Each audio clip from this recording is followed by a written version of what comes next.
নমস্কার, নিউজ 18 প্রাইমে মিমি রয়েছি আপনার সঙ্গে।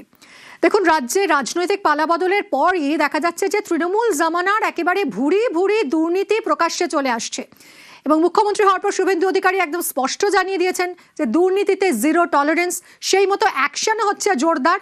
আর এবার 300 কোটির আবগারি দুর্নীতির অভিযোগে অ্যাকশনে রাজ্যের অর্থ দফতর। তৃণমূল জামানায় আবগারি দুর্নীতির অভিযোগ, আর সেই অভিযোগেই অ্যাকশনে রাজ্যের অর্থ দফতর। কি অভিযোগ জানবো, সোমরাজ রয়েছে আমার সঙ্গে, আরো বিস্তারিত জানাবে সোমরাজ।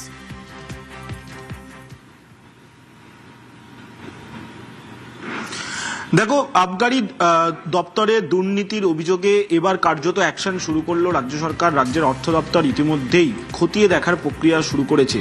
2017 সালে আবগারি দপ্তর একটি নীতি বা পলিসি নিয়ে আসে, যেখানে West Bengal state beverage corporation নামে একটি কর্পোরেশন গড়ে তোলা হয়। এই কর্পোরেশন গড়ে তোলা নিয়ে ইতিমধ্যেই কয়েকটি বেসরকারি সংস্থার তরফে অভিযোগ এসেছে রাজ্য সরকারের কাছে।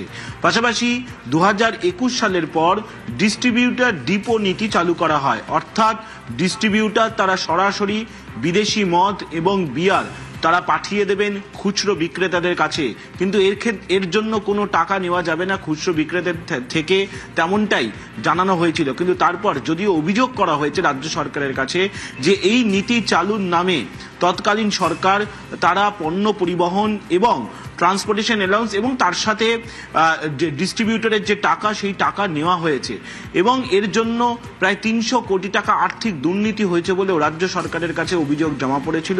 সেই অভিযোগের প্রেক্ষিতে এবার রাজ্যের অর্থ দপ্তরের আধিকারিকরা তারা খতিয়ে দেখার প্রক্রিয়া শুরু করেছে।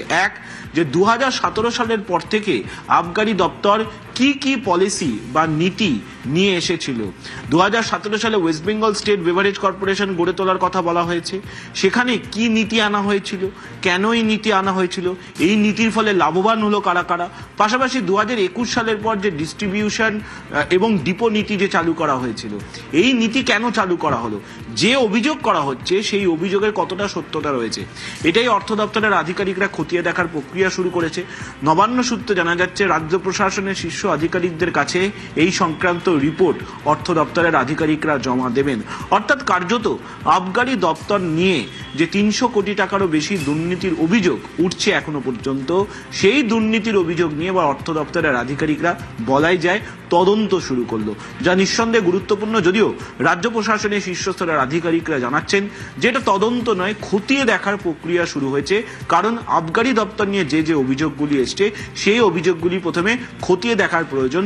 আবগারি দপ্তর চলে অর্থ দপ্তরের নিয়ন্ত্রণে, আর সেই কারণেই অর্থ দপ্তরের আধিকারিকরা গোটা বিষয়টি খতিয়ে দেখছেন। খতিয়ে দেখার পর যে অভিযোগগুলি এসছে, সেই অভিযোগের সারবত্তা কতটা রয়েছে তার রিপোর্ট দেবেন রাজ্য প্রশাসনের শীর্ষ আধিকারিকদের কাছে, তেমনটাই নবান্ন সূত্রে খবর।